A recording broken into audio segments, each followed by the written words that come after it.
Hey guys, so after yesterday's video showing you all of the changes that Amazon KDP has made with AI created books, I got hundreds of messages and emails and comments, so I wanted to make another video telling you exactly the safest ways you can use AI and the things I would stay away from to keep your KDP account as safe as possible. I also just want to say don't panic, but let's just be smart about what we do moving forward into the future using AI for your Amazon journey. Alright, so let's get right into this video.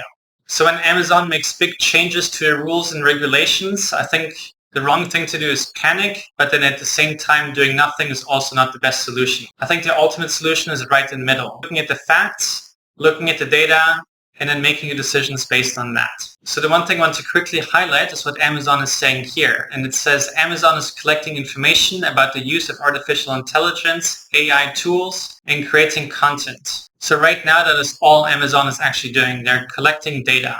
And anything beyond that is speculation. Obviously, if you watched yesterday's video that I made, I went over all of the Amazon guidelines relating to AI-generated content. So if you have not watched that video, make sure to watch that video in full. So the important thing is to not be afraid, don't freak out, don't panic completely. This is actually a good thing because for the first time ever, Amazon is starting to get involved and looking into creating books with AI. They have not banned the use of AI. They're merely looking at the facts, seeing what is being used, what books are being created with AI, and things like that. Obviously, they have updated their content guidelines, but the main point about Amazon getting involved is most likely just to control the amount of low-quality books that have been uploaded to Amazon that were purely created with AI without any editing, without any improvements, and giving customers bad experiences. And this could have been with fiction books, coloring books, cookbooks, how-to books. Obviously, Amazon is there to make money, but if the customers end up buying products that give them a bad experience, Amazon is not going to be happy because they will start losing customers. So for now, if you feel uncertain or uncomfortable with the current changes that Amazon is going through,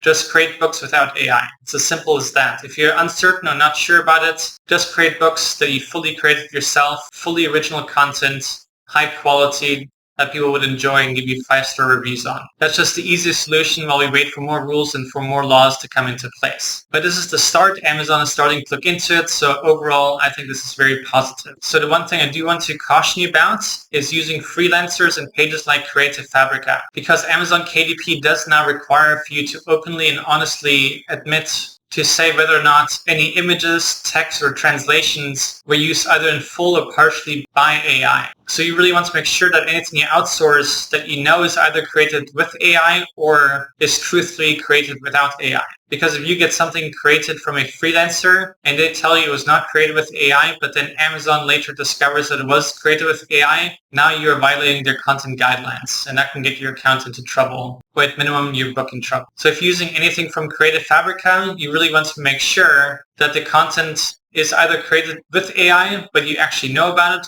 or that it actually is original content not created by AI. And as time goes on, this will probably get harder and harder, but this is something you just want to be aware of. Then the other thing is if you hire graphic designers to create your cover or your interior or anything like that, you also want to have an open discussion with them to find out if they are using AI or not. Either way, it could be fine, but you have to truthfully select when uploading a book of whether or not it is AI generated or not. So you want to have the facts. And one thing you can do with that is start asking the freelancers to sign documents declaring that it is not AI or that it is AI. So you do have something in writing which could give you a little bit more protection or a little bit more of a guarantee from the freelancer.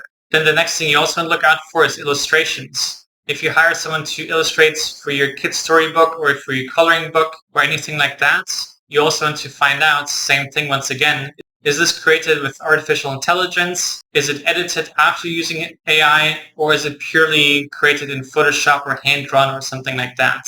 And then the same thing goes with ghostwriters. Ghostwriters could write the content fully themselves, or they could use AI to create the content for them and then edit it. So either way, you want to know if they're using it or not using it.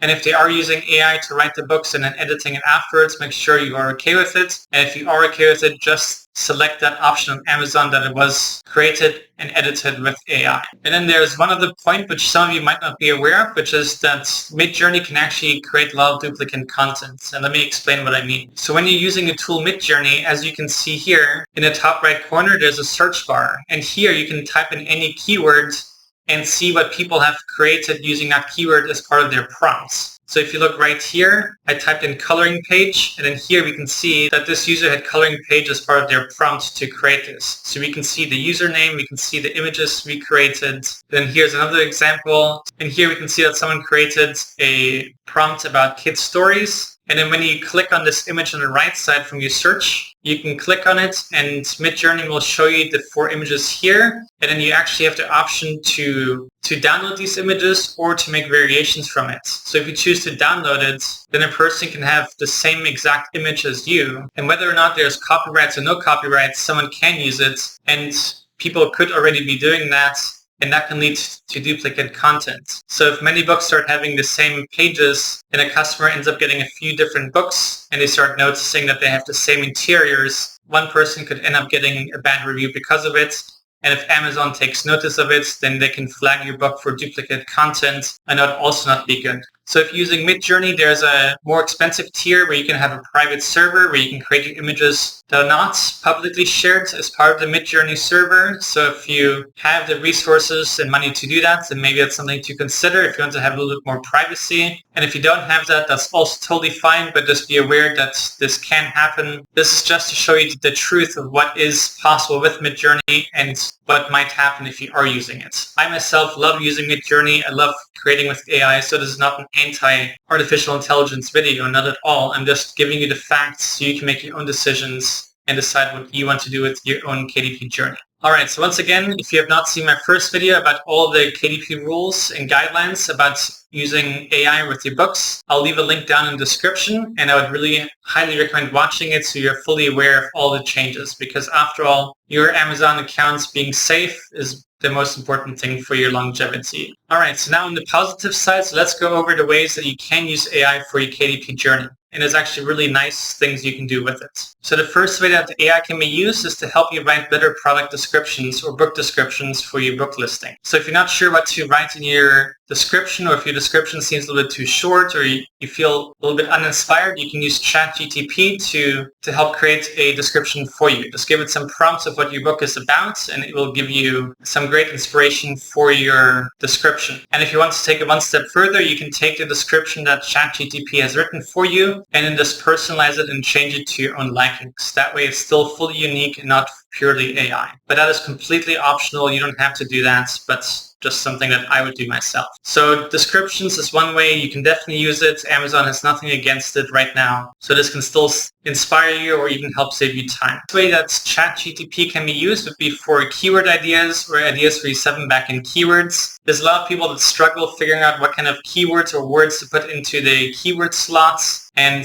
although it is really, really simple, you can give ChatGPT your main keywords and ask it to give you more keywords related to that. Obviously, that would be a little bit hit and miss because ChatGPT only has data up to the year 2021 and doesn't have the actual search data from Amazon, but it can still be a help in case you have no ideas or inspiration for you set them back in keywords. So in case you didn't know, ChatGPT has information up to September 2021. So don't expect ChatGPT to give you correct answers for current date situations. And if you are struggling with keyword research or finding niches, or you set them back in keywords and you want actual Amazon search suggestions of what people are searching for on Amazon, you can check out Titans Pro on selfpublishingtitans.com, and it will give you search suggestions that are only from Amazon themselves. It will give you an estimated search volume for each of the keywords. It will give you the exact search results, and it will give you a domain score and an opportunity score to help guide you to see if a niche might be good or not for your likings. So this is just a tool that can make it really easy for you in case you do need help with keyword research. Alright, so the next great way you can use ChatGPT would be for title inspiration. And if you're not sure what kind of title you want, or you don't have the right inspiration, or you feel like your creativity is lacking or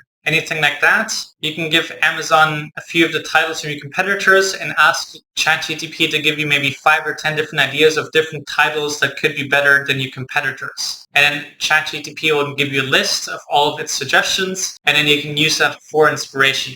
But once again, I would not use those exact titles. I would only use the ChatGPT data for inspiration and for research, and then come up with your own unique quality content from that. So getting inspiration and ideas from ChatGPT for this is totally awesome, and you might really, really like it actually.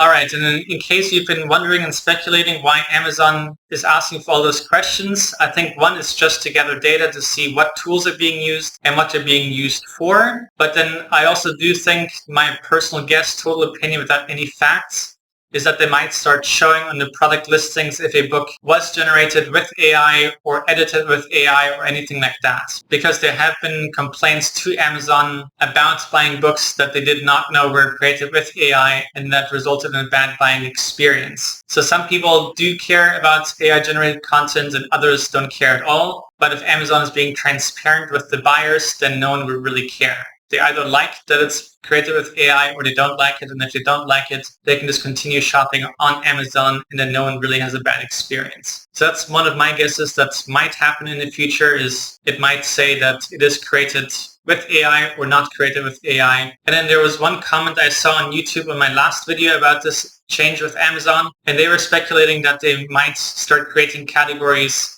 for books and place AI-created content in that book category, which is also an interesting idea. So who knows? Total speculation, but that's just something that I think could happen, and I think it would also be beneficial for everybody. All right, then let's quickly go over some ideas of books you can create without needing to use artificial intelligence. So puzzle books like crossword puzzles, Sudoku, word search, and things like that, or different activity books or maze books.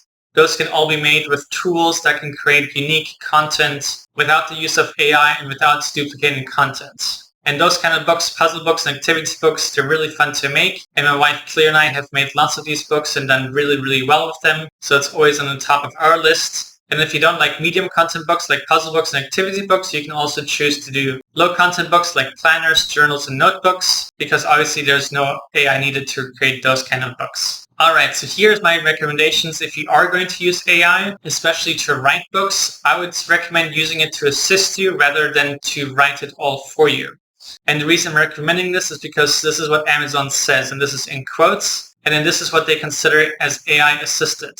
If you created the content yourself and used AI-based tools to edit, refine, error check, or otherwise improve that content, whether text or images, then it is considered AI-assisted and not AI-generated. Similarly, if you used an AI-based tool to brainstorm or generate ideas, but ultimately created the text or images yourself, that is also considered AI-assisted and not AI-generated.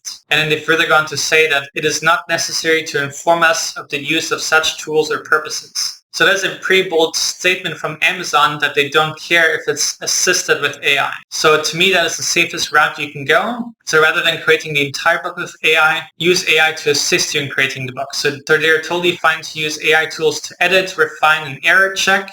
So that is very safe and you don't have to be worried about that. Or using AI to improve content, that is also something that they seem to allow here and not need to be informed about. And then if you need ideas for your book, whether it's for a kid's storybook or a fiction book or a non-fiction book, that is also totally fine. You can ask ChatGPT any questions for inspiration or ideas. And as long as you use it just for ideas and brainstorming, you also don't have to inform them about it, which is really cool and really nice. So definitely go all out in using that. So as long as you ultimately created a text or image yourself, that would be considered AI assisted and totally fine, and they don't even have to be informed. So that is obviously the safest method right now until we hear further from Amazon. So that is just my recommendation, but you can definitely do as you please, no judging here. And then in case you're very new to Amazon KDP or you feel a bit confused or a bit overwhelmed, I do have a masterclass that has over 80 videos, over 100 resources. It comes with a private Facebook group, and we have over 1,300 students. It really goes over everything that you would need to learn all the basics of Amazon KDP, and it also shows you exactly how my wife Cleo and I have sold over 150,000 books. So if that is something that interests you, feel free to check out our websites on selfpublishingtitans.com. And yeah, that's pretty much it. So if you want to see more videos, feel free to subscribe and let me know down in the comments what kind of videos you'd like to see in the future. All right, so have a wonderful day and I'll see you next time. Bye.